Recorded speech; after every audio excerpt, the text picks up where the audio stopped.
Hoje nós vamos focar no tema: por que o Senhor Jesus foi interrogado por Anás? Quem é esse homem chamado Anás? E por que o Senhor Jesus, logo após ser preso, foi levado para a casa dele? Vamos ler então João capítulo 18, verso 12. Então o destacamento, o comandante e os guardas dos judeus prenderam Jesus e o amarraram. E o conduziram primeiramente a Anás, pois ele era sogro de Caifás, sumo sacerdote daquele ano. Caifás havia aconselhado os judeus, dizendo ser melhor que um homem morresse pelo povo. Versículo 19, por favor. Então o sumo sacerdote passou a interrogar Jesus acerca dos seus discípulos e de seu ensino. E Jesus lhe respondeu: eu falei abertamente ao mundo. Sempre ensinei nas sinagogas e no templo, onde todos os judeus se congregam. Nada falei em oculto. Por que me interrogas? Pergunta aos que te ouviram o que falei. Eles sabem o que eu disse. E tendo dito isto, preste atenção. Um dos guardas que ali estavam deu uma bofetada em Jesus, dizendo: é assim que respondes ao sumo sacerdote? Jesus lhe respondeu: se falei mal, mostra esse mal. Mas se falei o que é correto, por que me agrides? Então Anás enviou amarrado a Caifás, o sumo sacerdote. Amém. Até aqui nós vamos ler, agora nós vamos orar, vamos fechar nossos olhos e pedir a ajuda do Senhor, a graça de Deus, para que nós possamos compreender bem este ensinamento da Escritura. Ó Deus, nosso Pai bendito e soberano, Senhor, a Ti elevamos a nossa voz, elevamos as nossas almas, Senhor, e engrandecemos o Teu santo nome, exaltamos ao Senhor, pois Tu és o Criador, o Senhor e o Juiz do céu e da terra, e a Ti, Senhor, nós nos achegamos, porque a nossa vida, Senhor, é para Te servir, é para procurar saber, Senhor, qual a Tua vontade para vivermos de modo agradável à Tua vista, é conhecermos, Senhor, as dores, os sofrimentos, as agonias que o Teu Filho, amado e bendito, precisou suportar por nossa causa. E nós sabemos que essa tarefa, ela vai muito além da capacidade humana, por isso precisamos, Senhor, de ajuda, de auxílio, precisamos, Senhor, do Espírito Santo nos conduzindo, nos guiando, nos iluminando, Senhor, na verdade da Escritura, nos fazendo interpretar corretamente o texto bíblico, e nós pedimos a Tua graça sobre nós. Perdoa os nossos pecados, meu Deus, limpa as nossas mentes, Senhor, de toda preocupação e todo mal, e concede-nos uma bênção nesta tarde, Senhor, para a glória de Deus, para que nós possamos compreender porque o Teu Filho se entregou voluntariamente para ser julgado em nosso lugar. Por que foi necessário isso? Por que, Senhor, Teu Filho passou por tantos tribunais em nosso favor? Por que fora necessário que Teu Filho tudo suportasse por nós? Ajuda-nos a entender estas coisas e a crermos e a contemplarmos também as perfeições do Teu Filho, do Cordeiro que o Senhor enviou para tirar o pecado do mundo. Ajuda-nos por Tua graça, Pai. Nós pedimos no nome do Senhor Jesus. Amém. Meus irmãos, por que o Senhor Jesus foi interrogado primeiro por Anás? Nessa porção do Evangelho, nós notamos alguns pontos que nós devemos gravar e jamais nos esquecer. Uma das coisas que eu muito tenho observado ao estudar essa questão, né, da ida do Senhor Jesus ao Getsêmani, dos soldados que tentam prendê-lo, da traição de Judas e de tudo mais, é que o Senhor Jesus, ele foi preso no Getsêmani por um destacamento de soldados. Não é um destacamento, é um termo militar. Não é? Pode ser destacamento ou uma escolta. É um termo militar usado para se referir a 600 soldados fortemente armados. E foi um grupo assim, um destacamento de soldados, como nós podemos conferir no verso 12, que foi prender o Senhor Jesus. E esse grupo era um grupo misto, não eram só soldados romanos e não eram só judeus. O João 18,3 diz que Judas trouxe consigo um destacamento de soldados e alguns guardas da parte dos principais sacerdotes e fariseus. Então era um grupo misto de judeus e romanos. Preste atenção nisso. E todos eles, todos esses 600 soldados, sentiram ali no jardim a demonstração do poder divino do Senhor Jesus. O verso 6 nos diz que esses soldados chegam para prender o Senhor Jesus. Jesus se antecipa e pergunta a eles a quem eles estão em busca. E eles dizem que eles buscam Jesus o Nazareno, e então Jesus diz, sou eu. E o versículo 6 aí do capítulo 18 de João nos diz que todos esses 600 soldados se afastam e caem por terra. Não é? Todos eles foram tremendamente impactados pelo poder da palavra de Jesus. Todos eles. E nós podemos dizer também que essa escolta de soldados igualmente viu um milagre. Todos eles presenciaram junto um milagre ali no jardim. O milagre se refere àquele fato quando Pedro tira a espada e corta a orelha direita de Malco, está aí em João 18:10. E a Escritura nos informa que o Senhor Jesus, então, miraculosamente cura a orelha de Malco, presta atenção, diante dos olhos desses 600 soldados. Mas apesar de tudo que eles ouviram e viram no jardim, esses homens não foram transformados. Esses homens não foram salvos. Estes homens, eles chegaram endurecidos, indiferentes, inimigos de Jesus, e mesmo depois de ouvir e ver o que ouviram e viram, eles continuaram os mesmos. Isso é para nos ensinar um detalhe muito importante sobre a natureza humana, irmãos. Não foi sem razão que João escreveu que eram judeus e gentios, que eram judeus e romanos. Essa dureza de coração, essa inimizade contra Cristo, essa indiferença quanto ao poder de Cristo e aquilo que o Senhor Jesus opera, não é um problema só daqueles soldados. Esse é o problema da raça humana. Por isso eram judeus e eram gentios, que apesar de tudo que ouviram, de tudo o que viram a respeito de Jesus, eles continuaram os mesmos homens malignos, obstinados, inimigos do Senhor Jesus. E isso é preciso que nós entendamos, é preciso ficar fixado na nossa mente. Porque muitas vezes nós podemos pensar que alguém, certa vez, foi impactado pela palavra de Cristo e por isso ele é salvo. Poxa, mas esses homens foram impactados e não foram salvos. Há outros que pensam assim, a pessoa viu um milagre, a pessoa teve uma experiência com Jesus, então ela é salva. Outro engano. Esses homens viram um milagre. O próprio Senhor Jesus restaurando a orelha de um homem que havia sido cortada. E a própria Bíblia mostra que eles não foram transformados por ver milagres. Então nós devemos ter uma consciência correta a respeito do que é conversão, do que é salvação, e saber que os homens, naturalmente, podem ouvir o Evangelho, podem ser impactados por aquilo que ouvem, podem ser impactados por um milagre que vem, mas isso não significa necessariamente que estas pessoas que foram expostas a estas coisas foram salvas. É isso que essa escolta nos mostra. Por isso que João, ele começa no versículo 12, que é o texto que nós vamos estudar hoje, falando sobre esse destacamento de soldado, essa escolta. Eles já haviam sido todos lançados ao chão pela palavra de Cristo, e eles já haviam visto o Senhor Jesus miraculosamente curar a Malco. Mas o que eles fizeram? O que eles continuaram fazendo?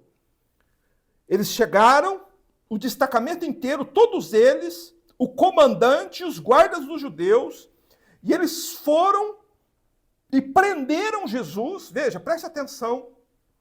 E além de prender o Senhor Jesus, de colocá-lo sob custódia, eles ainda o amarraram. Então o fato deles terem amarrado o Senhor Jesus significa que o propósito deles amarrarem o Senhor é a mesma coisa da polícia hoje pegar uma pessoa e algemar.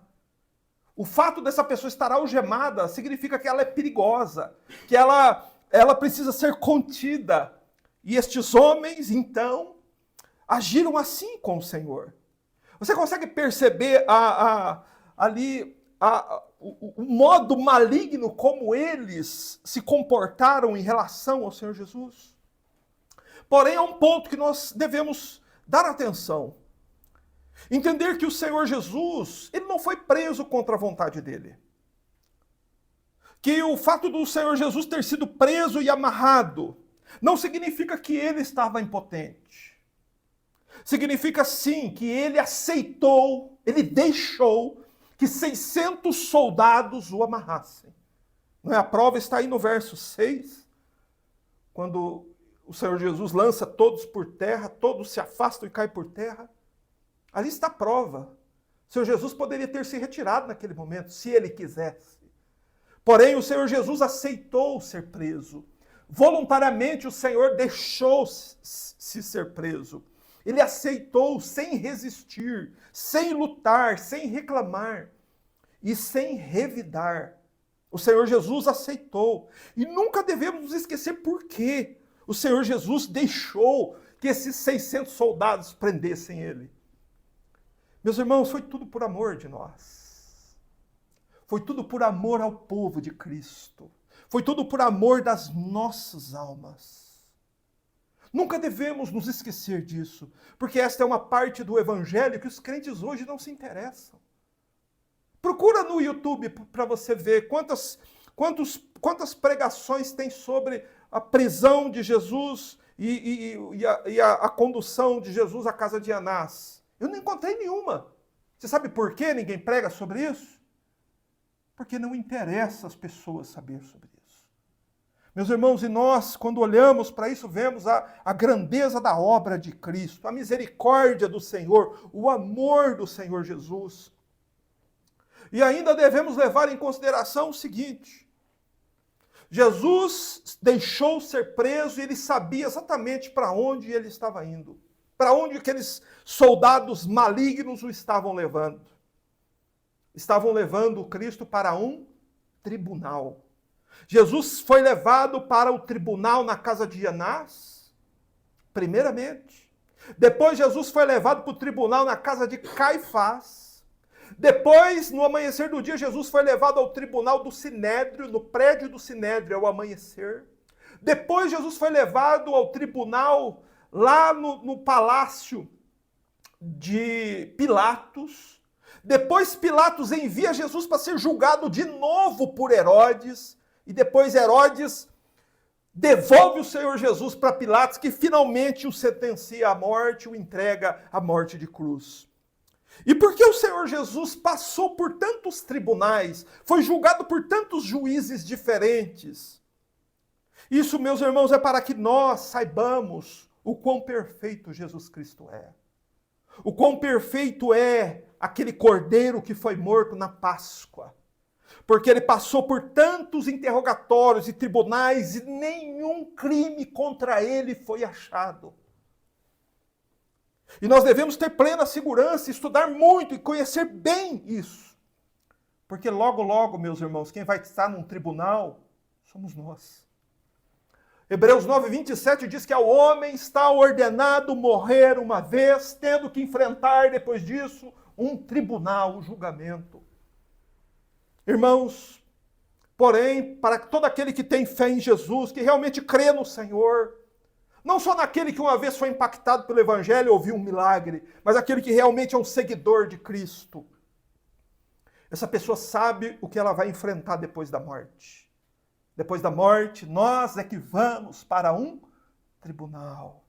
Mas aquele que crê no Senhor aqui, aquele que conhece as perfeições de Cristo, aquele que crê no Senhor, e a Bíblia diz que ele é justificado, essa perfeita justiça de Cristo, então o reveste como uma roupa, e ele então vai se apresentar diante do tribunal como alguém inculpável diante de Deus, pela fé em Jesus Cristo.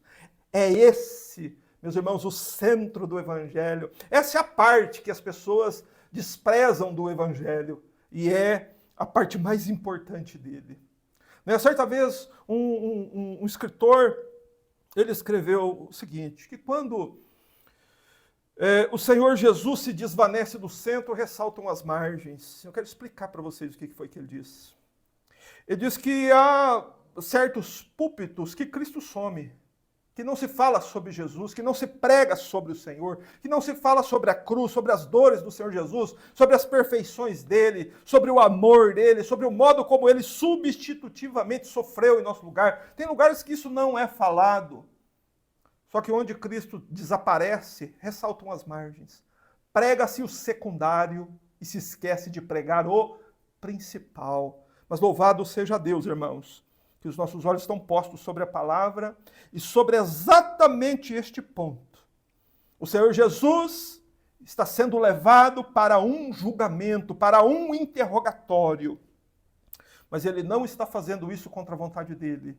Ele está indo substitutivamente para o interrogatório e para um tribunal, para nos substituir no julgamento e na condenação. Então guarde isso bem fundo no seu coração e nunca se esqueça das razões pelas quais a Bíblia fala tanto dos julgamentos, dos tribunais que Cristo enfrentou antes de ser crucificado e morto. Mas tenha em mente isso. O Senhor Jesus se entrega voluntariamente aos soldados. É isso que nós temos no verso 12. O destacamento, o comandante, os guardas judeus prenderam Jesus e o amarraram, e Cristo não reagiu. Mas ele fez isso para quê? Cristo permitiu ser preso para que os seus discípulos fossem libertos. Se você prestar atenção, se você se lembrar do versículo 8, você vai se lembrar que Jesus colocou uma condição para que ele fosse preso. Jesus estabeleceu uma condição diante dos soldados. Quem pode fazer isso, irmãos? Diante de 600 soldados armados, olha, eu vou ser preso, mas sob uma condição. Quem pode fazer isso? Senão Deus. Só Deus pode. Jesus estabeleceu uma condição. Ele disse o seguinte, eles poderiam prendê-lo, mas os discípulos deveriam poder ir embora. Ou seja, aqui está o âmago da cruz, o centro da cruz. É Cristo sofrendo no lugar do seu povo. Jesus preservando o seu povo. Jesus tudo suportando para preservar o seu povo. Mas há uma pergunta que me veio à mente que eu acredito que seja relevante aqui a todos nós nesta tarde. Se o Senhor Jesus já pretendia se entregar, por que ele lançou os soldados ao chão antes de fazer isso? Por que Jesus coloca a escolta toda no chão e depois se entrega? Por que ele já não se entrega de uma vez? É para que nós não pensemos que ele estava impotente, como as pessoas naturalmente pensam, como as pessoas veem nos filmes, veem nas novelas e coisas afins aí, coisas das quais eu digo para você, não assista, se afaste disso, porque isso não vem de Deus. Se apegue ao que a Bíblia diz, se apegue ao que a palavra de Deus diz. Porque a Bíblia está nos mostrando que o Senhor Jesus, ele não estava impotente diante dos seus inimigos. E é para mostrar isso que primeiro ele lança todos ao chão e depois ele se entrega. E em segundo lugar, por que o Senhor Jesus lançou os soldados ao chão antes de se entregar? Em segundo lugar, é para provar para nós que a humilhação dele foi voluntária. Aleluia! Louvado seja Cristo, louvado seja o Senhor, que ele estava sendo levado como uma ovelha para o matador, sim, como o profeta Isaías disse em Isaías 53:7. Só que não contra a vontade dele. Ovelhas eram levadas para o matadouro contra a vontade delas, mas este cordeiro não. Ele estava indo para o matadouro, mas ele estava indo segundo a vontade dele. Ele é que estava na condução de todas as coisas, e não os homens. Mas então vamos ao verso 13, vamos entender para onde os soldados que prenderam o Senhor Jesus e o amarraram o levaram. O verso 13, no início do verso, diz que eles conduziram-no primeiramente a Anás. Ou seja, em primeiro lugar, o primeiro lugar para onde os soldados levaram o Senhor Jesus foi para a casa de um homem chamado Anás. E é apenas o Evangelho de João que registra esse fato. Todos os outros evangelhos mostram, assim de modo direto, Jesus já na casa de Caifás. Apenas João menciona o interrogatório de Anás, que Jesus foi primeiro à casa de Anás, e o que foi que aconteceu lá? Apenas o Evangelho de João nos mostra. Não é? Jesus, ele é conduzido sob forte escolta de 600... Já imaginou um homem amarrado, não é? E 600 soldados armados em volta dele, conduzindo este homem para a casa de alguém? Não é? Como isso humilha, como isso chama a atenção. Você imagina o Senhor Jesus suportando toda essa humilhação e tendo consciência de que ele era inocente e sabendo que ele poderia encerrar aquele tormento a hora que ele quisesse. Porém, ele se deixa levar até a casa de Anás. Mas a pergunta é, por que o Senhor Jesus foi levado para a casa de Anás? Por que ele não foi levado direto para a casa de Caifás, como os outros 3 evangelhos mencionam? Porque João faz referência à casa de Anás. É para que nós nos lembremos de alguns pontos importantes que nós devemos destacar e relembrar, irmãos. Os judeus, eles tinham um plano para matar o Senhor Jesus. Eles já haviam decidido matar o Senhor. Isso já havia sido definido lá em Mateus capítulo 26, dos versos 1 a 5. Eles já tinham decidido matar o Senhor Jesus. Só que eles pretendiam matar o Senhor Jesus quando? Em que período? A Bíblia diz que eles queriam matar o Senhor Jesus depois da Páscoa. Por que não antes da Páscoa? Ou por que não na Páscoa, como de fato foi? Porque na Páscoa, Jerusalém recebe milhares e milhares de peregrinos. Então a cidade estava lotada de gente que vinha peregrinar em Jerusalém por causa da festa da Páscoa. E os judeus, os principais sacerdotes, não queriam causar tumulto ali, eles queriam preservar a festa. Por isso que eles planejaram matar o Senhor Jesus depois da Páscoa. Porém, houve um fato que antecipou os planos dos judeus. Qual foi esse fato? O que foi que aconteceu que levou o Senhor Jesus a ser preso naquela noite de quinta-feira, logo após a ceia e a Páscoa? Judas, o traidor.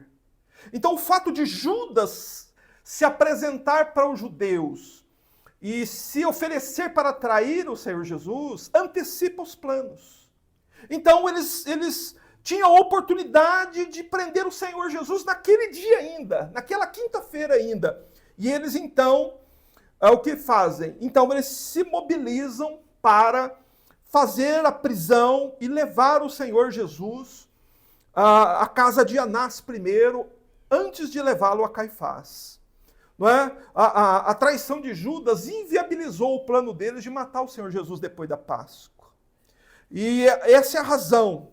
Eles queriam matar o Senhor Jesus o mais rápido possível. Eles queriam ficar com o Senhor Jesus sob posse deles o mínimo possível, para não causar uma revolta do povo. E Caifás, que no verso 13 é mencionado como o sumo sacerdote daquele ano, ele que era o presidente do Sinédrio, ele era como hoje, aqui no Brasil, o presidente do Supremo Tribunal Federal. Esse era Caifás, lá nos dias do Senhor Jesus. Caifás era o presidente do Sinédrio.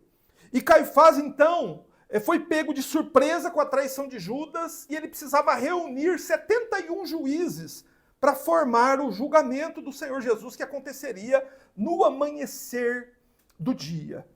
E então, até que Caifás tivesse tempo de reunir todos os anciãos do Sinédrio, foi conveniente a eles levar o Senhor Jesus para um interrogatório preliminar na casa de Anás.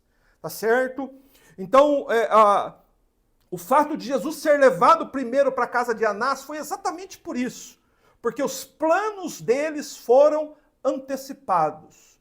O plano deles era matar o Senhor depois da Páscoa, mas o plano de Deus era sacrificar o cordeiro na Páscoa, louvado seja Deus. Então nós sempre devemos ter isso em mente também. Há dois planos correndo em paralelo. Há o plano sórdido e maligno dos judeus para matar o Senhor Jesus, para matar um inocente, e há o plano eterno do Senhor Deus para sacrificar o seu filho para que o seu povo fosse salvo. Então, essas duas coisas estão juntas nessa narrativa. Por isso que eles conduzem primeiramente a Anás, porque Anás era sogro de Caifás, sumo sacerdote daquele ano. Mas é importante nós falarmos rapidamente quem é Anás, quem foi esse homem. Por que Anás era alguém tão importante a ponto de o Senhor Jesus ser levado primeiro a ele? Meus irmãos, Anás, ele foi um sumo sacerdote destituído pelo Império Romano. Não é? Anás era um homem muito poderoso, muito rico, muito influente, e ele era sogro do atual sumo sacerdote, e além disso, Anás era um amargo inimigo do Senhor Jesus. E por que razão? Porque Anás enriqueceu com o dinheiro do templo. E o Senhor Jesus entrou no templo, expulsou de lá os que vendiam coisas no templo e tudo mais, e por causa disso, Anás se tornou um inimigo do Senhor. E além disso, Jesus é levado a ele porque ele era sogro do atual sumo sacerdote, era uma pessoa de confiança de Caifás. Então, Anás é esse homem influente, importante, parente do atual sumo sacerdote. E as razões do Senhor Jesus ser levado a ele são essas. Não é? Jesus é levado para a casa de Anás para ser interrogado. Assim como uma pessoa, quando é presa, ela é levada para a delegacia, colocada diante do delegado para ser interrogado, o mesmo aconteceu com o Senhor Jesus. Jesus foi levado para a casa de Anás para ser interrogado como um malfeitor, como se Jesus fosse um bandido, alguém que fazia o mal entre o povo. Não é? A ideia aqui que eles querem transmitir acerca do Senhor Jesus era que Jesus era uma espécie de falso Messias. Por isso ele é levado para a casa de Anás primeiro. Né? E Anás vai então procurar no Senhor Jesus, através de um interrogatório, provas para que pudessem ser apresentadas depois no julgamento que aconteceria no Sinédrio. Mas o apóstolo João, no verso 3, no final do verso 13, nos fornece um dado, uma informação que nós não podemos simplesmente desprezá-la. João nos informa aí que Caifás, ele era o sumo sacerdote daquele ano. Mas o que João quer dizer com isso? Pois a Bíblia, em Êxodo 40, verso 15, nos informa que o ofício de sumo sacerdote era vitalício. Ou seja, um sumo sacerdote, ele se tornava sumo sacerdote a uma determinada idade, e ele era sumo sacerdote até a morte. E não havia outro, só havia um sumo sacerdote, o maior dentre os sacerdotes. Mas o que aconteceu? Por que Caifás era o sumo sacerdote daquele ano? Porque a nação de Israel havia sido invadida e dominada pelos romanos. E os romanos, então, o que eles faziam? Devido à função, o ofício de sumo sacerdote, concentrar muito poder, eles de vez em quando trocavam o sumo sacerdote, não é? Para que esse poder não ficasse concentrado num homem apenas. E o objetivo é que esse homem não se rebelasse contra o Império Romano e coisas nesse sentido. É por isso que Anás, você vai ver aí nos versos seguintes do nosso estudo, que Anás é um sumo sacerdote destituído. E Caifás é o sumo sacerdote constituído pelos romanos.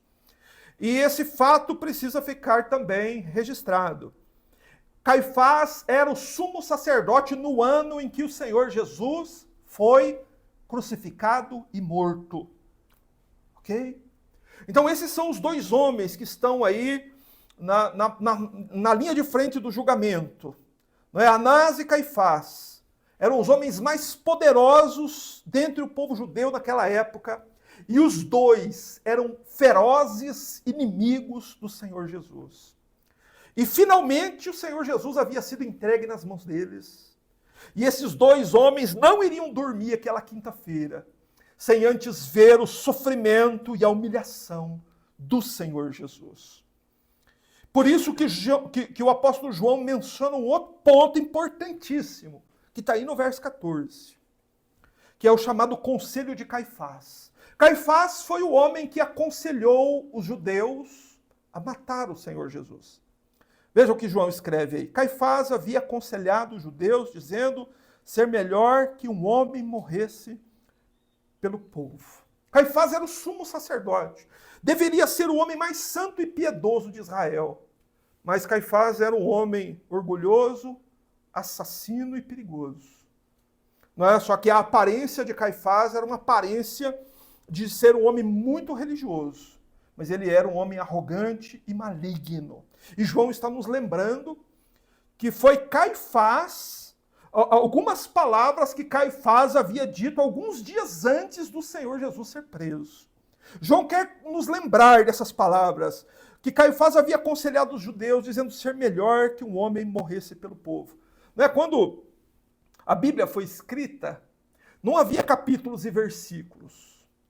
Então, o método que se usava naquela época para que uma pessoa, ao ler ou ouvir uma parte da Escritura, se lembrasse de outra parte da Escritura, era começar a narrar aquela parte, para que a mente das pessoas que conhecessem a Bíblia automaticamente fossem direcionada para aquela parte que ele quer dar ênfase. Então, João, o evangelista João, que escreveu o Evangelho de João, foi quem registrou isso, que Caifás havia aconselhado os judeus, dizendo ser melhor que o homem morresse pelo povo. Quando foi que isso aconteceu e por que isso aconteceu? É isso que João quer que nós nos lembremos. Foi isso que o Espírito Santo inspirou João a escrever, para que nós entendamos isso. O que foi que Caifás fez? Que conselho foi esse? Por que Caifás aconselhou que Jesus deveria ser morto? Não é? Então, nós estamos no Evangelho de João, capítulo 18. Vai aqui para João, capítulo 11. Volta aqui um pouquinho. João, capítulo 11. Vai no início do capítulo 11 e leia aí qual é o tema. Qual o assunto do capítulo 11, João? A ressurreição de Lázaro. Não é? João está nos lembrando exatamente deste ponto. Essa ressurreição aconteceu alguns dias antes do Senhor Jesus ser preso. Esse foi o último milagre do Senhor Jesus, né? Público, um milagre, e foi o maior milagre realizado por ele. Foi um milagre que levou muitos judeus a crerem em Jesus. Você vai ver isso aí em João 11:45.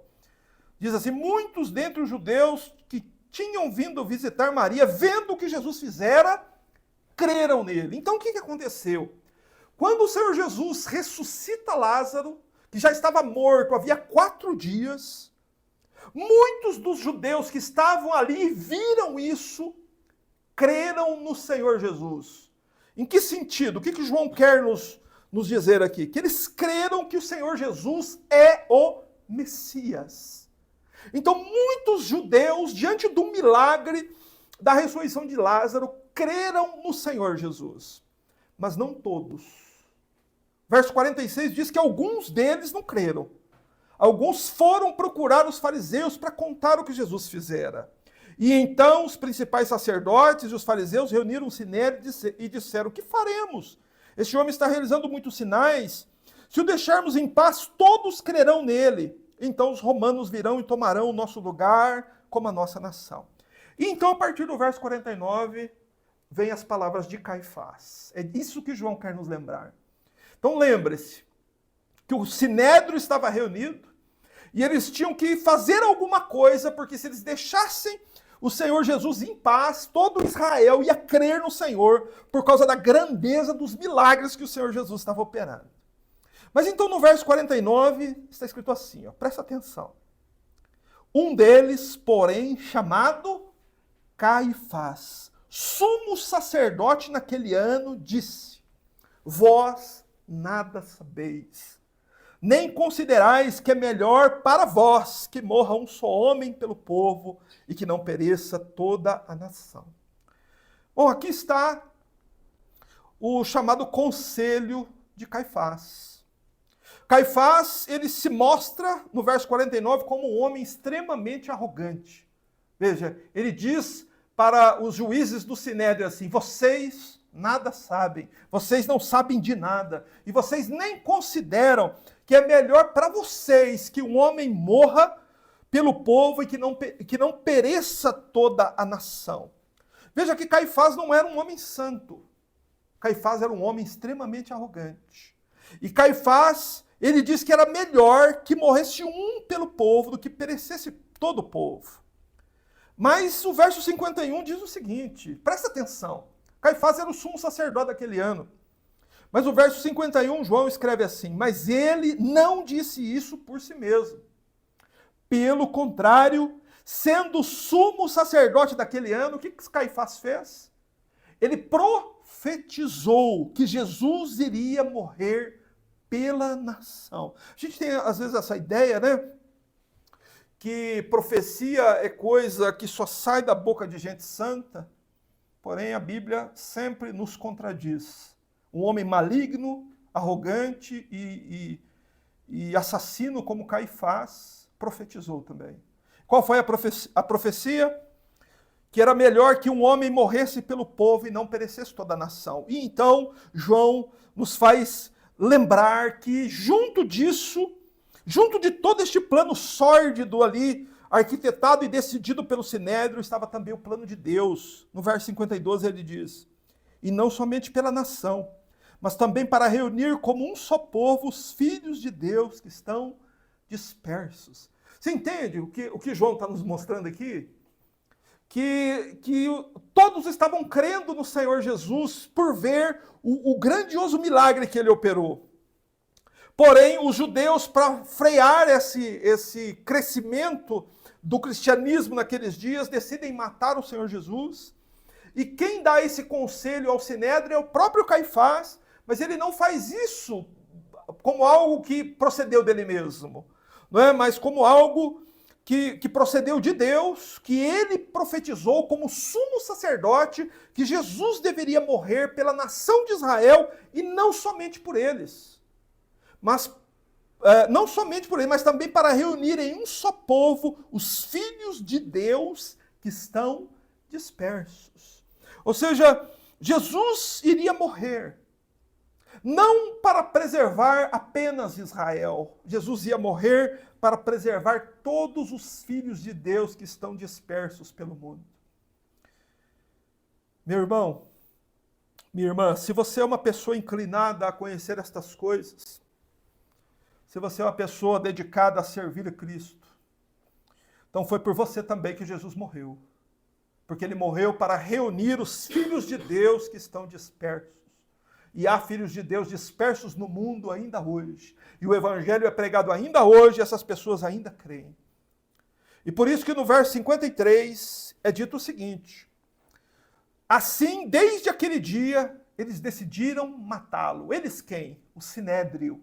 Eles já estavam decididos desde o capítulo 11 de João a assassinar o Senhor Jesus para impedir o avanço do evangelho.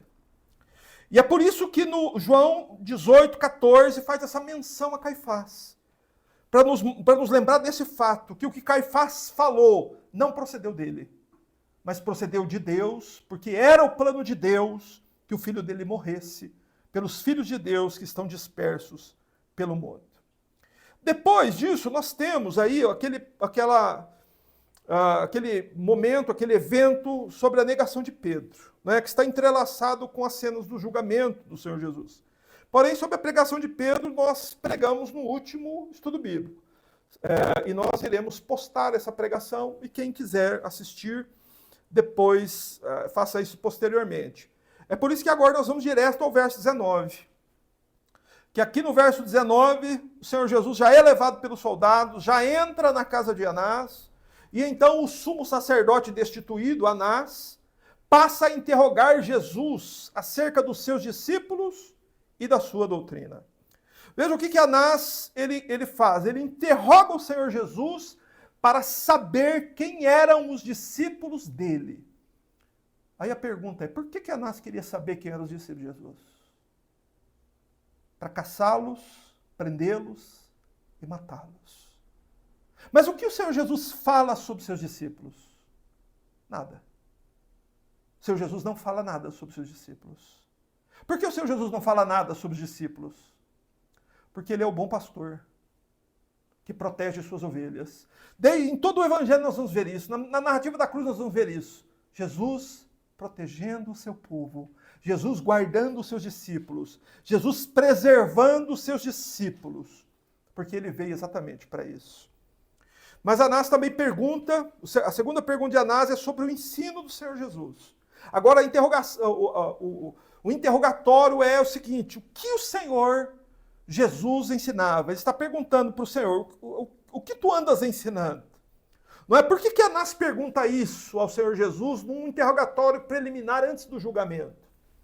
Porque Anás queria encontrar falhas, erros no ensinamento do Senhor Jesus para que ele pudesse ser acusado no Sinédrio. Então o objetivo de Anás aqui qual é? É recolher provas e levar depois essas provas para o Sinédrio para que o Senhor Jesus fosse condenado pelas provas encontradas por Anás. O objetivo aqui do interrogatório é preparar provas para o julgamento. E Anás, ele faz algo aqui que uma leitura cuidadosa nos faz perceber. Anás procura coagir o Senhor e pressionar o Senhor Jesus para encontrar nos lábios do Senhor Jesus palavras contrárias à lei de Moisés. Era isso que Anás procurava. É por isso que você vai perceber o seguinte: Jesus permanece amarrado desde a hora que ele sai do jardim. Em todo o interrogatório na casa de Anás, o Senhor Jesus permanece amarrado como se fosse um bandido e permanece cercado pelos guardas armados que o prenderam, e Anás diante dele o interrogando. Então o objetivo de alguém fazer isso é de pressionar a pessoa para que ela diga alguma coisa para que possa incriminá-la. Mas o Senhor Jesus, diante das perguntas de Anás, responde, no verso 20. Jesus lhe respondeu: eu falei abertamente ao mundo. Sempre ensinei nas sinagogas e no templo, onde todos os judeus se congregam. Nada falei em oculto. O Senhor Jesus diz o seguinte: a minha pregação, meu ensino é público. Eu nunca fiz uma reunião numa caverna, nunca fiz uma reunião escondido. Eu nada disse em segredo. Eu, na verdade, preguei até na sinagoga e no templo. Eu pregava nas sinagogas e no templo. Não é todos os judeus podiam ouvir o que eu estava dizendo. Eu nada falei em oculto. Essa é a resposta que o Senhor Jesus ele dá a Anás. Mas é interessante, é importante, é indispensável que nós façamos isso. Como que as pessoas reagiam às pregações de Jesus na sinagoga e no templo? Do mesmo modo como os guardas reagiram lá no jardim. Há um episódio lá na sinagoga de Nazaré, e Nazaré foi a cidade que Jesus foi criado, em que o Senhor Jesus entra na sinagoga e prega naquela sinagoga. E você sabe qual foi a reação do povo lá de Nazaré com relação a Jesus? A Bíblia diz em Lucas capítulo 4, versos 28 a 30, que eles se encheram de ira contra ele, e que expulsaram o Senhor Jesus da cidade. E que levaram o Senhor Jesus para cima do monte, para o cume do monte, para lançá-lo de lá. Mas que o Senhor Jesus calmamente se retirou, passando pelo meio deles, e seguiu o seu caminho. Aqui a Bíblia mostra o seguinte: os homens se enchiam de ira quando ouviam o Senhor Jesus falar, mas nunca agrediam o Senhor. O Senhor Jesus nunca sofreu nenhuma agressão em 33 anos. Os homens se enfureciam. Lá na sinagoga, eles queriam jogá-lo de cima do monte. Mas ele se retirou calmamente. Lá no templo, há uma passagem aqui no Evangelho de João mesmo, capítulo 8, verso 59, que diz que diante da pregação de Jesus, os judeus pegaram pedras para lançar nele. Porém, nenhuma pedra foi jogada nele. Ele não sofreu nenhuma agressão física. Mas o que a Escritura nos mostra é que os homens se enchiam de fúria quando ele pregava. E por que se encheu de fúria? Já você vai entender. Você vai entender por quê. Porque você vai ver aqui um homem cheio de fúria por ouvir o que Jesus diz. Porém, o que fica destacado aqui no verso 20 é que o Senhor Jesus pregou abertamente, pregou nas sinagogas, pregou no templo. Os homens se enfureceram contra ele, porém ele nada falava em oculto. Ele falava olhando no olho, ele falava sem medo, de modo destemido, e suportava a ira e o furor dos homens contra ele. Mas nada ele disse em oculto. ou seja, todo o ensinamento dele foi público. Todos puderam ouvir, e ele diz para Anás, no verso 21 aí, por que me interrogas? Por que você está me interrogando, Anás? Como se eu fosse um bandido. É porque Anás está insinuando que ele é um falso Messias, que ele está ensinando coisas erradas, que ele estava ensinando coisas para os judeus segui-lo, que ele estava procurando, que ele estava desejando que o povo o fizesse rei ou algo nesse sentido, quando na verdade o evangelho nos mostra o contrário. Não é? Houve uma passagem aqui no evangelho de João mesmo, no capítulo 6, que os homens o procuram para fazê-lo rei, mas ele se retira. Não é? Mas Anás, ele supõe isso. E o Senhor Jesus, então, replica a Anás, dizendo, por que você está me interrogando? Por que está me interrogando como se eu fosse um bandido? Pergunta às pessoas que me ouviram o que eu falei, e eles sabem o que eu disse. Não é? O ponto aqui é o seguinte, como que as pessoas reagiam diante da pregação de Jesus? Só havia duas formas. Você vai perceber isso rapidamente. Quando alguém ouve a palavra de Cristo, ou ele crê e se submete, ou ele se ofende e se opõe. Não, ninguém é neutro. Ninguém permanece neutro com relação a Jesus. Não há neutralidade. Por isso que nós vemos isso. Quem não aceita a palavra de Cristo se levanta e se opõe contra ele como seu inimigo. E o Senhor Jesus responde isso. Não é? Diz a Anás, por que você me interroga? Pergunta aos que me ouviram, que eles lhe dirão o que eu falei. Pode percorrer todas as cidades de Israel e procura engano na minha boca.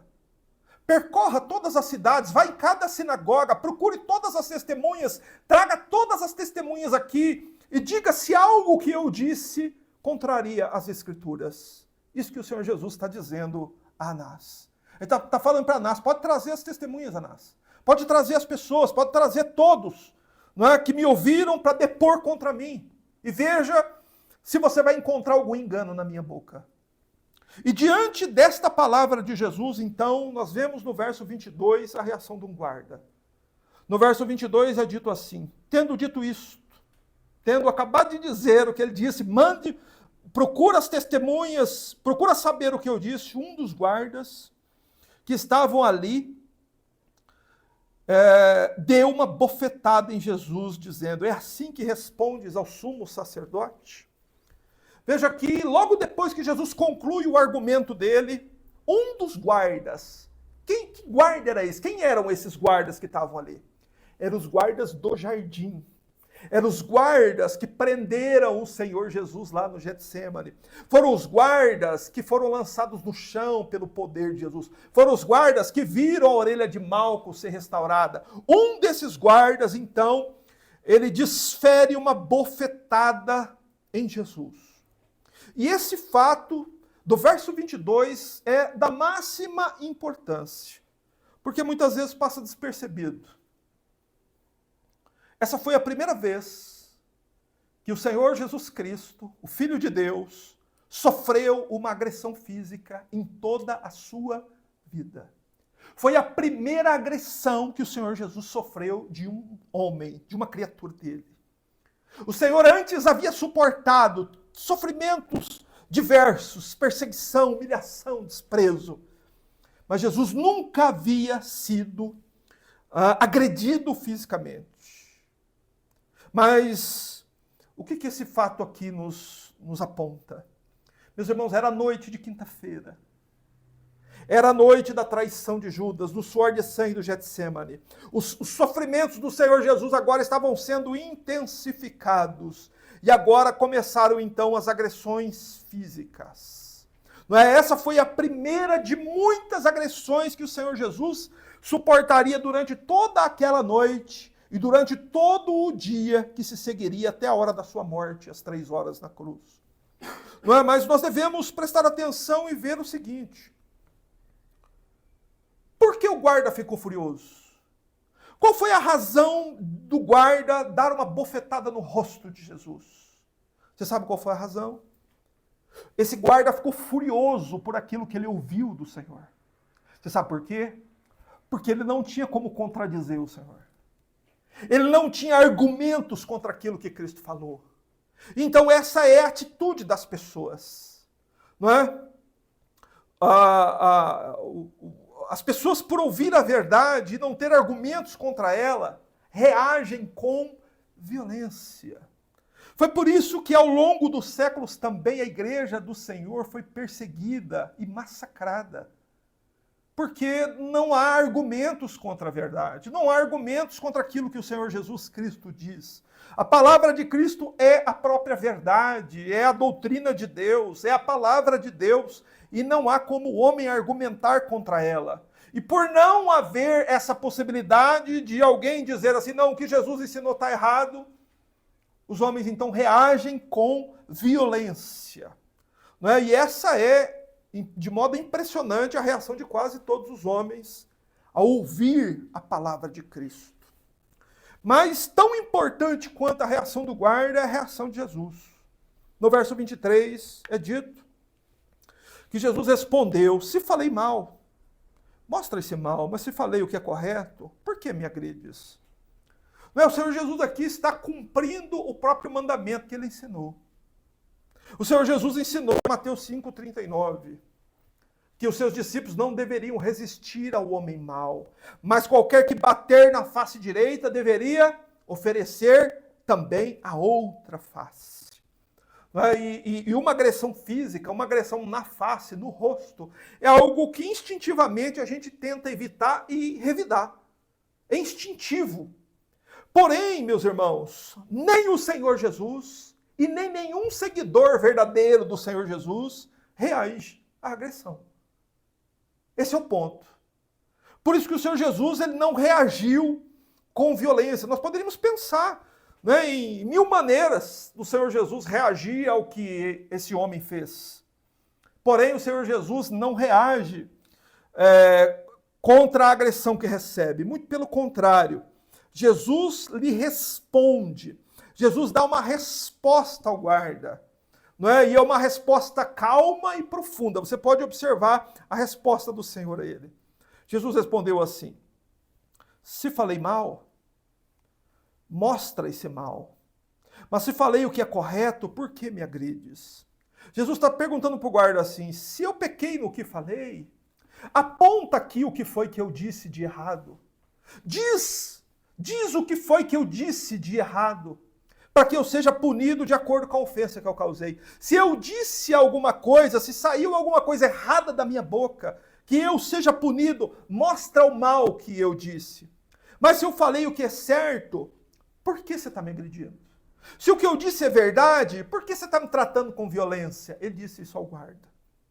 Mas essa resposta do Senhor Jesus, ela foi fulminante, porque foi com essa resposta que o Senhor Jesus calou o guarda e calou Anás. Se eu falei mal, mostro mal. Anás, qual foi o engano que você achou na minha boca? Anás, qual foi a mentira que eu contei? Anás, qual doutrina errada eu ensinei? Guarda, o que foi que eu falei de errado? Todos que estão aqui, a nação toda de Israel, se falei mal, mostra o mal. Meus irmãos, quem pode dizer isso? Quem poderia dizer assim, se eu já disse alguma coisa errada, aponte o que eu disse de errado? Nenhum homem poderia fazer isso. Porque todos os homens falam o que é mal, o que é errado, e pecam em suas palavras. Porém, a palavra do Senhor Jesus, a Bíblia dá testemunho de que na boca do Senhor Jesus nunca se achou engano. Então aqui, diante dessa resposta do Senhor Jesus, Jesus cala o guarda, Jesus cala o sumo sacerdote, e o que acontece então? Presta atenção. Aí no verso 24 diz que então Anás enviou amarrado a Caifás, o sumo sacerdote. Acabou o interrogatório, não encontrou nenhuma prova contra o Senhor Jesus. Não é? Mas a conclusão aqui é a seguinte, o que foi que Anás encontrou? Qual foi a conclusão de Anás? Ele não encontrou nenhuma falha. Ele não encontrou nenhum engano. Ele não encontrou nenhum erro. Nem mesmo a leve distorção da verdade foi encontrada na boca do Senhor. Por Anás, que era um homem que estava ali disposto a ouvir o que o Senhor Jesus ia dizer para usar contra provas contra ele. Porém, Anás mostra que, de fato, era um ferrenho inimigo do Senhor. Porque mesmo interrogando e não encontrando provas, como é que ele manda Jesus para Caifás? Amarrado, como um bandido. Não é? Mesmo depois de não achar provas, ele continua tratando o Senhor como se ele fosse um malfeitor. E esse ponto, esse encerramento, essa ida do Senhor Jesus da casa de Anás para a casa de Caifás, é para nos mostrar o seguinte, irmãos, para aqui um instante, abre bem seus ouvidos e escuta, e pensa. Em quanta humilhação o Senhor Jesus suportou por tua causa. Quanta humilhação, irmãos, o bendito Cordeiro de Deus teve que suportar por nossa causa. Aquele Cordeiro que foi sacrificado na Páscoa era perfeito. Como Pedro disse em 1 Pedro 2,22, ele não cometeu pecado algum, e nenhum engano foi encontrado em sua boca. Sobre o que Pedro está falando? Nenhum engano foi encontrado em sua boca. Você sabe sobre o que Pedro está falando aqui em 1 Pedro 2,22? Do interrogatório que Jesus passou na casa de Anás. Quando foram prescrutadas todas as palavras do Senhor Jesus buscando encontrar alguma falha, e nenhuma foi encontrada. E, meus irmãos, nós devemos entender o que aconteceu aqui, nessa noite de quinta-feira, até esse presente momento que o Senhor Jesus é levado amarrado até a casa de Caifás. Jesus foi preso para que nós fôssemos libertos. Jesus foi agredido e humilhado para que nós fôssemos poupados. Jesus foi condenado para que nós fôssemos absolvidos. Jesus foi declarado culpado, sendo inocente, para que nós, culpados, fôssemos declarados inocentes por Deus. Com certeza, meus irmãos, essa substituição voluntária de Cristo por nós é algo que precisa ser conhecido com muita clareza, com muita profundidade, para que nós venhamos crer e confiar que aquele que suportou tudo por nós, ele era justo. Porque ali, naquele dia, estava acontecendo uma transação, uma negociação celestial e eterna. Deus estava trocando você por Jesus. Deus estava entregando o justo por um injusto. Para quê? Para levar-nos a Deus. 1 Pedro 3,18. Pedro escreveu assim, porque também Cristo morreu única vez pelos pecados, o justo pelos injustos. Uma transação estava acontecendo ali. Meus irmãos, naquele dia uma transação aconteceu. Um justo foi dado por um injusto. Eu sou um injusto, pela qual esse justo foi dado. Se você é também, você crê e tem muito prazer nessas palavras da cruz. Você tem muito prazer em olhar para as perfeições de Cristo e para as suas fraquezas. E ver que em tudo em que você falhou, Cristo foi fiel e perfeito. Em tudo que você foi injusto, o Senhor Jesus Cristo foi justo. E ele não cometeu pecado. E nenhuma falta foi achada em suas palavras. Para a glória de Deus e para a nossa certeza, irmãos, de que quando nós chegarmos naquele tribunal, quando o mundo todo for colocado de pé e todos os mortos estiverem de pé diante do trono e o teu nome for chamado lá, que o teu coração esteja plenamente seguro de que você foi um destes filhos de Deus que estava disperso, mas que Jesus morreu para te reunir ao povo de Deus. E você é reunido por este povo através da fé. Feche os seus olhos e ore ao Senhor, glorificando por tamanha graça e misericórdia por nós, pecadores. Santo Deus, queremos adorá-lo, Senhor, e engrandecer o teu santo nome, pois o teu plano é bendito, santo. Senhor, um plano que com certeza não poderia ter saído da mente de homem algum. Pois para os homens, Senhor, não faz sentido trocar um justo por um injusto. Porém, sabemos que o Senhor assim o fez e nos deu o mais justo, o mais digno, o mais puro e mais santo, em troca dos mais injustos, impuros e pecadores, homens. E tu fizeste isso, Senhor, por tua graça, por pura misericórdia de nós, por olhar, Senhor, a nossa miséria e a nossa desgraça, e então enviar o teu Filho para tudo suportar em nosso lugar.